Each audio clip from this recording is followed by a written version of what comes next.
Good morning, students. So today we'll understand next topic, or today we'll take up next topic, variety of credit arrangements.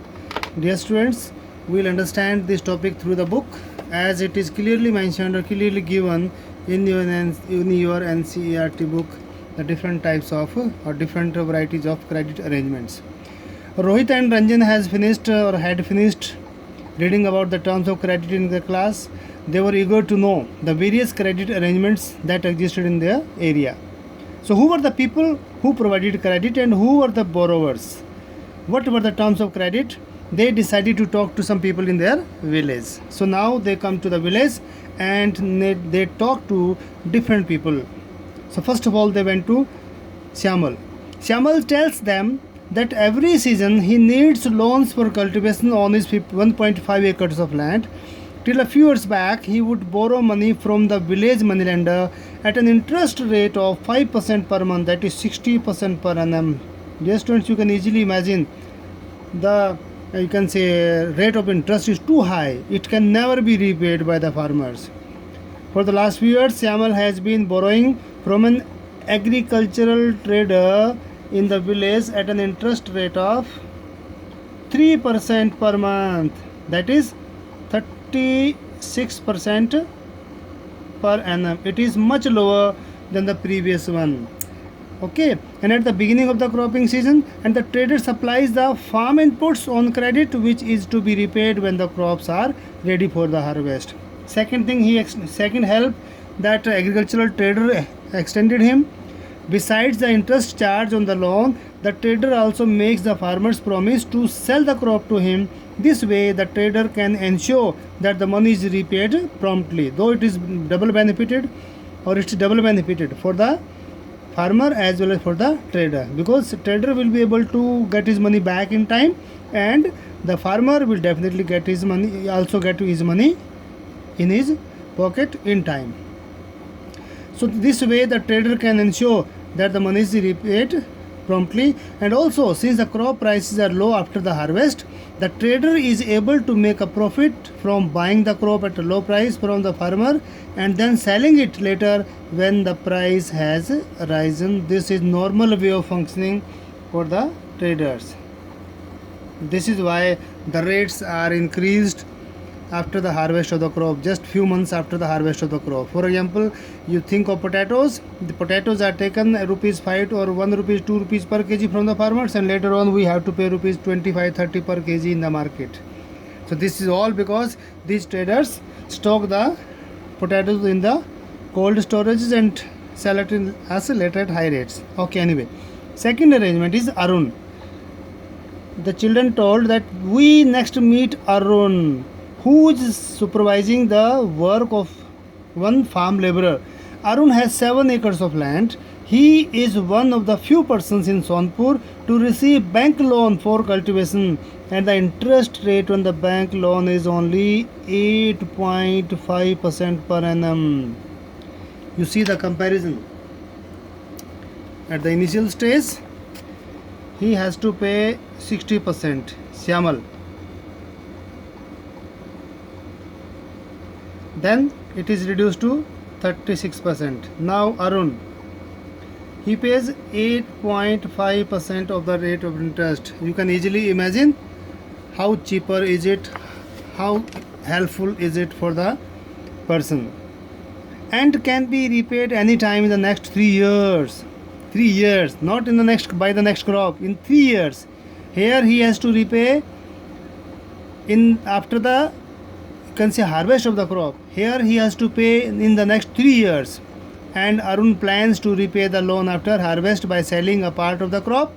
He then intends to store the rest of the potatoes in a cold storage and apply for fresh loan from the bank against the cold storage receipt, because the bank offers this facility to farmers who have taken crop loan from them. So here he has to repay the loan. Syamal has to repay the loan after 3 to 4 months, but he has to pay loan after 3 years, and at the same time he can take a fresh loan against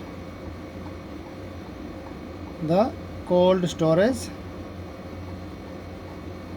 receipt.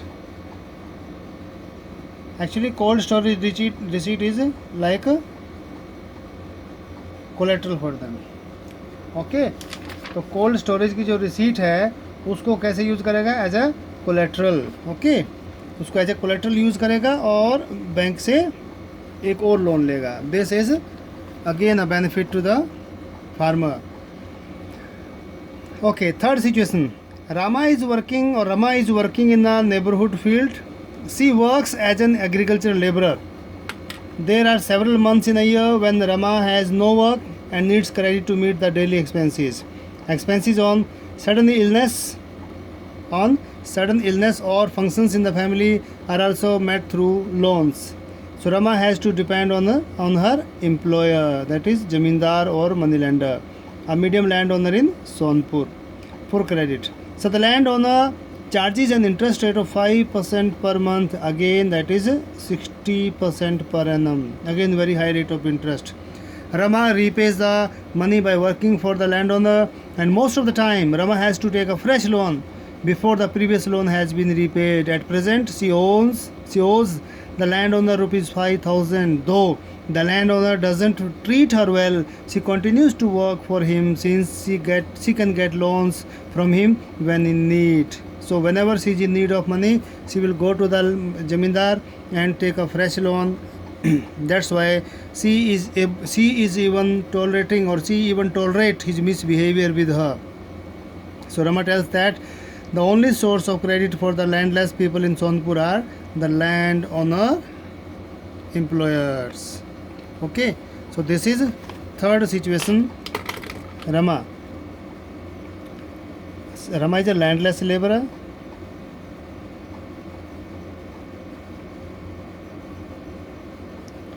And she takes loan from Jamindar. A rate of interest 60% per annum. Okay, so this is third arrangement. See the next arrangement, loans from cooperatives. Besides banks, the other major source of cheap credit in rural areas are the cooperative societies or the cooperatives. Members of cooperative pool their resources for cooperation in certain areas.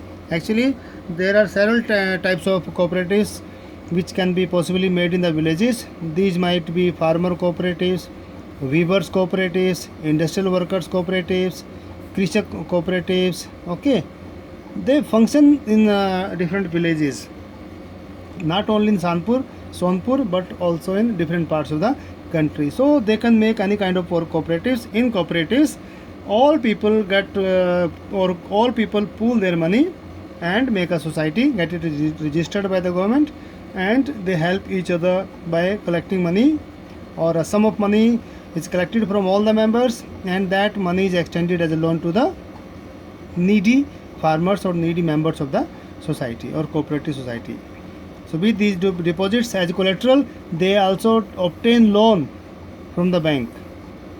Okay, because whatever resources they have deposited with them, they use it as a collateral and obtain loan from the bank, and these funds are used to provide loans to the members. So once these loans are repaid, another round of lending can take place. Okay, so this is another way of taking loan in the village Sonpur. So here we studied that there are four ways cooperatives, four ways of loan arrangements. One is money lender or the trader, second is bank, third is Jamindar, and fourth one is cooperative societies. Okay, now we'll study about the formal source of credit or formal sector credit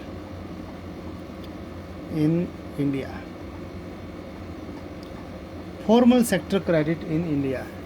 Dear students, you must know there are two types of sector credit in India. One is formal and second is informal.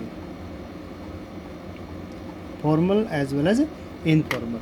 Formal sector credit simply means the sector of the credit where certain rules and regulations are followed, the rate of interest is fixed, and there is a guarantee of the loan. At the same time, there is a guarantee to take the loan back in a proper way, in a, you can say, proper and respective way. But in case of informal sector of credit, there is nobody to govern their, you can say nobody is there to watch their activities, nobody is there to manage their activities or supervise the activities of the money lenders or the loan givers, as in case of formal sector, because formal sectors are observed by the government of India, by Reserve Bank of India. So this is the basic difference. So in the previous example we have seen that people make loan from different sources, and the various type of loans can be conveniently grouped as formal as well as informal sector loans. Okay, it's formal as well as informal. Among the former are loans from banks and cooperatives. Formal कहाँ से लेंगे हम? It's from banks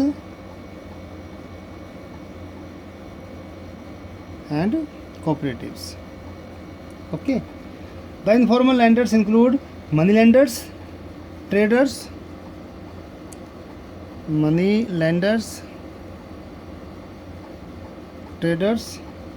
even your friends. You take loan from the friends also. Employers, you might take advance salary. Okay, even your relatives can help you out, or you can take loan from the relatives as well. So all these are informal sector credit. A graph is given in your book, you can study that. It shows that different ways and means, or this is in fact this pie diagram shows the percentage of loans taken by people or used by the people for taking loans, and you will find that whatever the condition may be, maximum number of people, more than 52% people are taking loan from the formal sector, rest from informal sector. And different people take loan from different sectors in different situations. The situations may not be the same every time. Even sometimes it happens that a person who might be taking loan from the bank, but in certain situations the person can take loan from informal sector also. For example, a businessman, if a businessman is in need of money all of a sudden in some emergency, in that emergency or urgency situation, the person may go for informal source of credit. That is, he can take loan from his friends or relatives or some employer or some other way.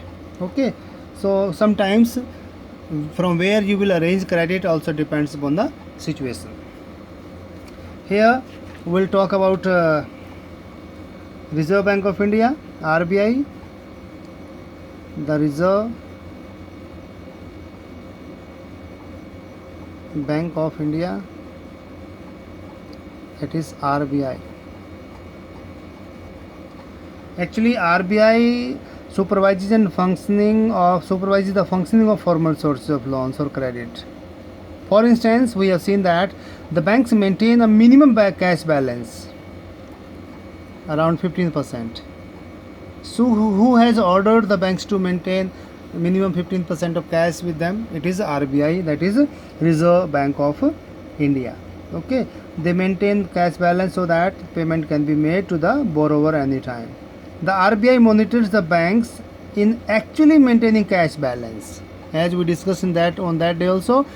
If somebody or if the borrowers withdraw more than 15% money, suppose it is 20% money they withdraw from the bank, now the RBI through main branch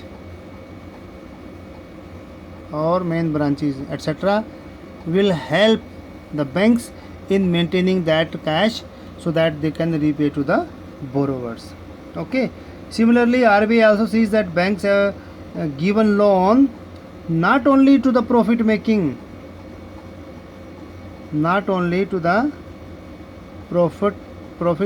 businesses, but also to the small cultivators, small businessmen,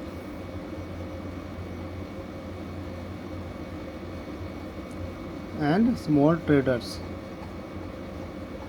as well as small scale industrialists.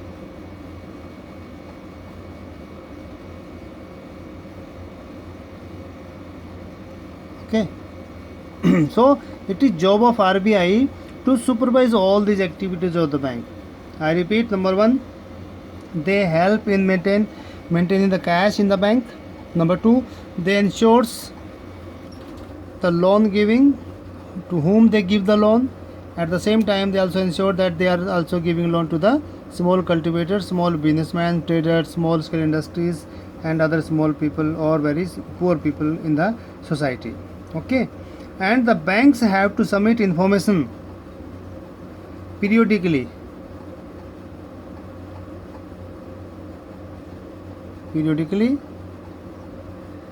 Banks have to submit the information regarding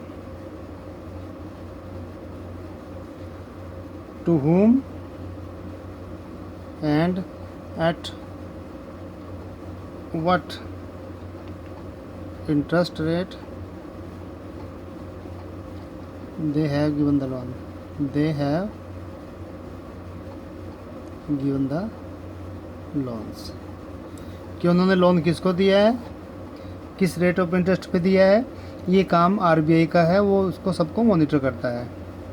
but in case of informal sector credit, in case of informal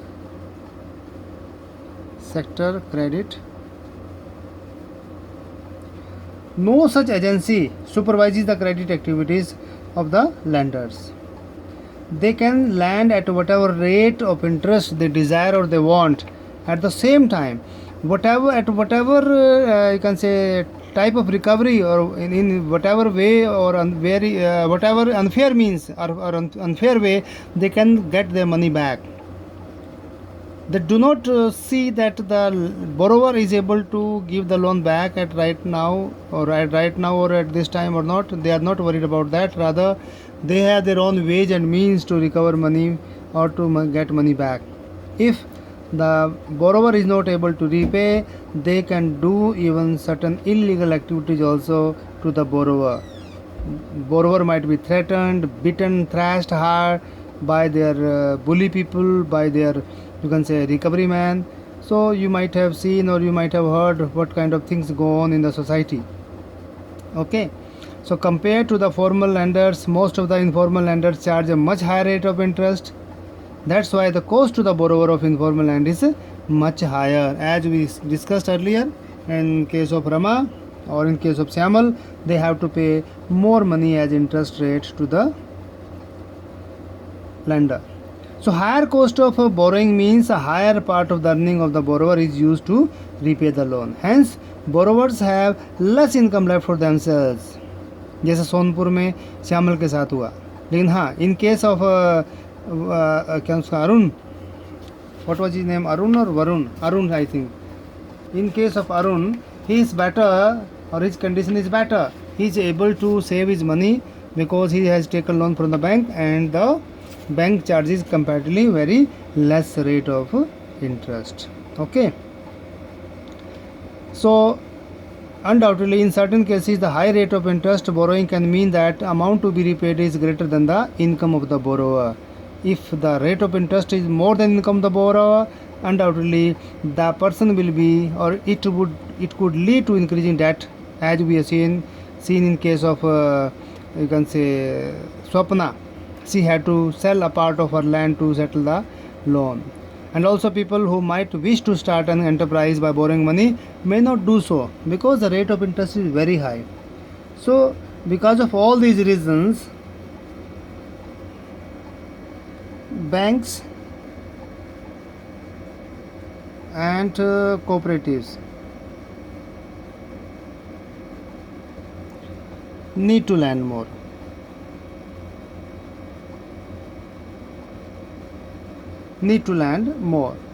Okay, this would definitely lead to higher incomes and many people could then borrow cheaply for a variety of needs. They could grow crops, they could do business, है ना, they can grow crops. If interest is less, they can start a business, though it will be small business, not a big one. They will not settle oil refineries, but they can start their small business like grocery shop or like you can say small bakeries small cloth shop or ready-made garment shop. Okay, this kind of or small electrical shop, this kind of small businesses they can set up. And they also can set up small scale industry, like basket weaving, है ना. So they can engage 2 3 4 5 10 people, where they can weave different kind of baskets and sell in the market. They can have some tailoring job also. They can do stitching work for some company, and or you can say they might be having some small scale industry, like some flour mill they can set up. Okay, they can prepare small packets of flour and sell in the market. So this kind of small jobs or small scale industry you can start up in the village areas or rural areas. So cheap and affordable credit,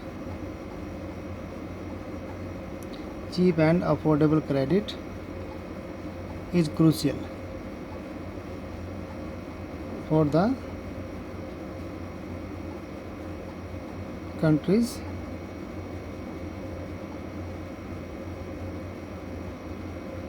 development. Okay, in the next video we'll be discussing about formal and informal credit, who gets what. Till then, bye bye, thank you.